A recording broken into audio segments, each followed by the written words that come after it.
Hello friends, and my today's topic is reactions of solvents. कि solvents में हम कितने टाइप की रिएक्शंस की स्टडी करने वाले हैं। हम सारे जो नॉन एक्वस सॉल्वेंट्स हैं like liquid ammonia, hydrofluoric acid या लिक्विड सल्फर डाइऑक्साइड, इन सब की कंपैरेटिव स्टडी करेंगे विद वाटर कि वाटर में वो रिएक्शन कैसे होती है और उस सॉल्वेंट में वो रिएक्शन किस टाइप से होती है। तो बेसिकली हम इस टॉपिक में पढ़ने वाले हैं types of reactions which are performed in different solvents. तो फर्स्ट हम देखेंगे सेल्फ आयोनाइजेशन कि सॉल्वेंट का सेल्फ आयोनाइजेशन कैसे होता है। Next we will discuss salt formation, means उस सॉल्वेंट में कोई कंपाउंड एसिड की तरह बिहेव करेगा और कोई बेस की तरह बिहेव करेगा, और अगर उन दोनों एसिड और बेस को हम मिक्स कर दें उस पर्टिकुलर सॉल्वेंट में तो कौन सा सॉल्ट का फॉर्मेशन होगा। Next solvolysis. अब आप यहाँ देख रहे हैं तीन टर्म्स लिखी है मैंने, solvolysis, solvation and complex formation. इनमें तीनों में माइन्यूट सा डिफरेंस है। सॉल्वोलिसिस, लिसिस होता है बॉन्ड का ब्रेक होना, तो यहाँ पे सॉल्वेंट के बॉन्ड का ब्रेक होगा और वो फिर सॉल्यूट से या रिएक्टेंट से रिएक्शन करेगा, तो उसको हम कहेंगे सॉल्वोलिसिस। और सॉल्वेशन में क्या होगा, सॉल्वेशन में पूरा मॉलिक्यूल, सॉल्वेंट का जो पूरा मॉलिक्यूल है वो कंपाउंड के साथ जुड़कर, जैसे वाटर ऑफ क्रिस्टलाइजेशन होता है, वाटर ऑफ या अमोनिएशन होता है, वो इस तरीके से जुड़ जाएगा कंप्लीट। उसमें सॉल्वेंट के मॉलिक्यूल का कोई भी बॉन्ड ब्रेक नहीं होगा। Next complex formation. Complex formation में क्या होता है कि वो उसके साथ कंपाउंड में मेटल के साथ कोऑर्डिनेट बॉन्ड बनाता है। सॉल्वेंट अपना लोन पेयर देके कोऑर्डिनेट बॉन्ड बनाएगा, यहाँ पे कोऑर्डिनेट बॉन्ड का फॉर्मेशन नहीं है, लेकिन कॉम्प्लेक्स फॉर्मेशन में कोऑर्डिनेट बॉन्ड का फॉर्मेशन होता है। नेक्स्ट सॉल्यूशन ऑफ मेटल्स, यानी कि उस सॉल्वेंट में हम मेटल्स को ऐड कर दें, alkali metal, alkaline earth metal, transition metals, तो उनका सॉल्यूशन कैसे बिहेव करेगा इसकी स्टडी करेंगे। Next redox reaction. Redox reaction में हम देखते हैं ये तीन टाइप से फर्दर क्लासिफाई हो सकती हैं। कैसे कि जब जो सॉल्वेंट है वो ऑक्सीडाइजिंग एजेंट की तरह एक्ट करेगा और जो सॉल्यूट डालोगे उसका रिडक्शन होगा, means solvent will act as oxidising agent. Next जब सॉल्वेंट रिड्यूसिंग एजेंट की तरह करेगा एक्ट, और सोल्यूट का क्या होगा, रिडक्शन, और इसका क्या होगा, ऑक्सीडेशन होगा। तो when it acts as reducing agent.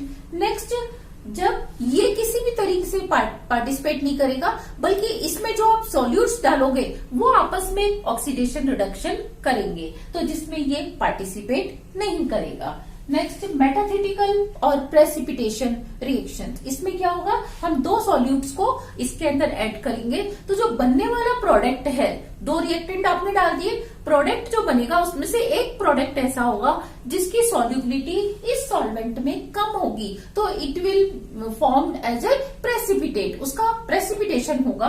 तो इस रिएक्शन को हम मेटाथेटिकल या प्रेसिपिटेशन रिएक्शन कहते हैं।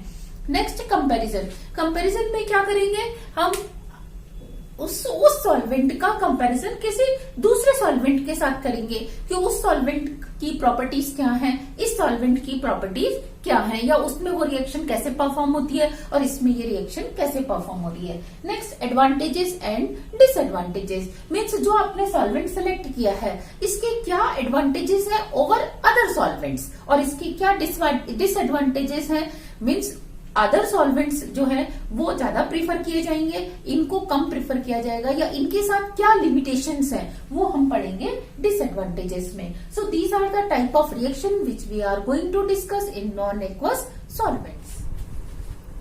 First we will see some properties of water which makes it a universal solvent, और you can say which makes water as an excellent solvent, कि पानी को हम एक्सीलेंट सॉल्वेंट कंसीडर करते हैं, साथ में यूनिवर्सल सॉल्वेंट भी कंसीडर करते हैं। तो हम अब देखेंगे क्यों। फर्स्ट इजीली अवेलेबल है, आप जानते हो water in our world it is easily available everywhere. Next ease of purification, अगर कहीं पे वाटर इम्प्योर भी है तो simply by vaporisation and condensation you can make it purify, और आप इसको प्योरीफाई कर सकते हैं। जबकि हो सकता है बाकी सॉल्वेंट्स को इस तरीके से प्यूरिफाई करना ना पॉसिबल हो, उनका डिकम्पोजिशन हो जाए या उनकी कोई साइड रिएक्शन हो जाए, तो इसीलिए हम क्या देखते हैं, वाटर के केस में ऐसा कुछ भी नहीं है। नेक्स्ट न्यूट्रल, वाटर मॉलिक्यूल्स जो हैं वो न्यूट्रल होते हैं। Next high dipole moment, water molecules का डाइपोल मोमेंट काफी हाई होता है, ऑक्सीजन पे पार्शियल नेगेटिव और दोनों हाइड्रोजन पे पार्शियल पॉजिटिव चार्ज होता है। और दूसरा, ये नॉन टॉक्सिक होते हैं। आप देखते हैं हम बचपन से एंड तक क्या करते हैं, वाटर को काम में लाते हैं, वाटर को ट्रीट करते हैं, वाटर से हम खाना खाते हैं, वाटर को पीते हैं, सारे काम हम वाटर में करते हैं। अगर ये टॉक्सिक नेचर का होता तो शायद हम वाटर को काम में ना ला पाते। नेक्स्ट, ऑर्डरलेस, वैसे तो वाटर की कोई ऑर्डर होती नहीं है, इसकी कोई स्मेल नहीं होती, और अगर होती भी है तो हम शायद पैदा होने से पहले ही इसके इतने यूज टू हो जाते हैं कि हमें वो स्मेल नहीं लगती। जैसे आप जानते हो कि अगर आप किसी जगह पे गए, एक बार आपको वहां पे स्मेल आती है, लेकिन आपको थोड़ी देर बाद आप उसके यूज टू हो जाते हो और आपको वो स्मेल नहीं लगती। इसी तरीके से वाटर अगर कोई स्मेल रखता भी है तो हम उसको पहचान नहीं पाते, क्योंकि हम पैदा होने से पहले ही क्या कर रहे हैं, उसको स्मेल करते हुए आ रहे हैं, इनहेल करते आ रहे हैं, और हम उसको आइडेंटिफाई नहीं कर पाते। तो वाटर को हम कैसे कंसीडर करते हैं, ऑर्डरलेस, कि इसकी कोई स्मेल नहीं है। नेक्स्ट, लॉन्ग लिक्विड रेंज, आप जानते हो एक सॉल्वेंट के लिए लिक्विड रेंज बहुत इंपॉर्टेंट होती है, तो वाटर के केस में ये liquid range 0 to 100 degree centigrade तक होती है। और इंटरेस्टिंग फैक्टर क्या है कि रूम टेम्परेचर इसकी लिक्विड रेंज में आता है, या रूम टेम्परेचर पे ये लिक्विड स्टेट में एग्जिस्ट करता है। हाई डाइलेक्ट्रिक कांस्टेंट मीन्स 78.5 इसका बहुत ही हाई डाइलेक्ट्रिक कांस्टेंट होता है। मैंने आपको अपने लास्ट वीडियो में बताया था, डाइलेक्ट्रिक कांस्टेंट मीन्स कि उसकी प्रेजेंस में दो आयंस के बीच का जो चार्ज है ये जितना ज्यादा होगा वो चार्ज उतना कम हो जाएगा। जैसे ये दो कैटायन, एक एनायन, एक कैटायन एक एनायन है, इनको अगर आप वैक्यूम में रखोगे तो इनके बीच में ज्यादा फोर्स होगा, और अगर आप इनको वाटर में रखोगे तो क्योंकि वाटर का डाइलेक्ट्रिक कांस्टेंट बहुत ज्यादा है तो वो इनके फोर्स को क्या करता है, कम कर देता है। तो indirectly high dielectric constant of water facilitate करता है सॉल्यूट्स को सॉल्युबलाइज्ड होने में। Next, high heat of vaporisation and high heat of fusion, ये भी अपने आप में इसकी बहुत ही ज्यादा कैरेक्टरिस्टिक प्रॉपर्टी और इम्पोर्टेंट प्रॉपर्टी है।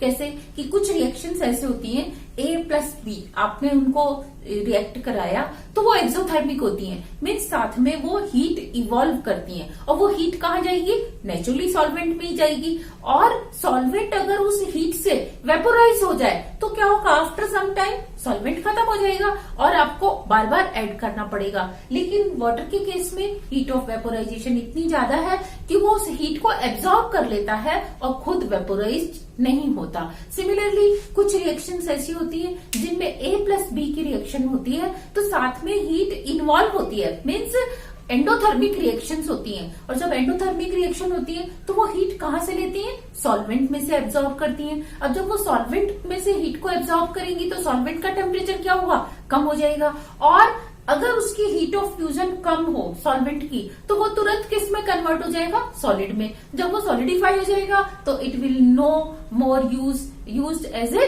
सॉल्वेंट, फिर आप उसको सॉल्वेंट की तरह काम में नहीं ले सकते। लेकिन वाटर के केस में हीट ऑफ फ्यूजन भी बहुत ज्यादा है कि वो अपने में से हीट दे देता है लेकिन खुद सॉलिडिफाई नहीं होता। तो इस तरह से इसकी ही दोनों ही प्रॉपर्टी इसको एक गुड सॉल्वेंट बनाती हैं।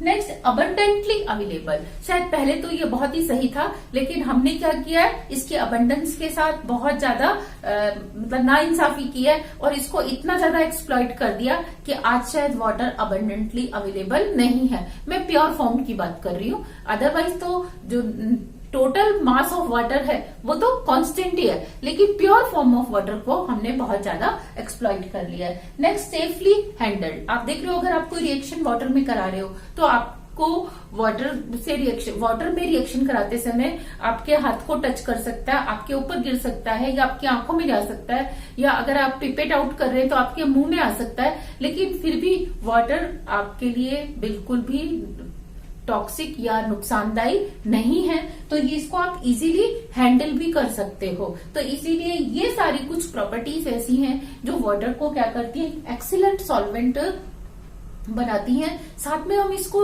यूनिवर्सल सॉल्वेंट भी कहते हैं। क्यों कहते हैं? क्योंकि यूनिवर्सल सॉल्वेंट इसलिए कहते हैं कि इसमें आप ऑलमोस्ट हर सब्सटेंस को डिसॉल्व कर सकते हो, चाहे उसकी परसेंटेज बहुत बहुत बहुत कम हो। जैसे हम कहते हैं कि गोल्ड जो है वाटर इनसॉल्युबल है, लेकिन अगर हम गोल्ड को भी वाटर में काफी लंबे टाइम तक रखेंगे तो उसमें से कुछ एटम्स डिसॉल्व होके क्या होंगे, गोल्ड के वाटर में आ जाएंगे। तो इस तरीके से ऑलमोस्ट हर सब्सटेंस क्या होता है, वाटर में डिसॉल्व हो जाता है। एक्सटेंट में भी डिफरेंट, कोई स्पेरिंगली सॉल्युबल होगा, कोई इजीली सॉल्युबल, बहुत अच्छी क्वांटिटी में सॉल्युबल होगा।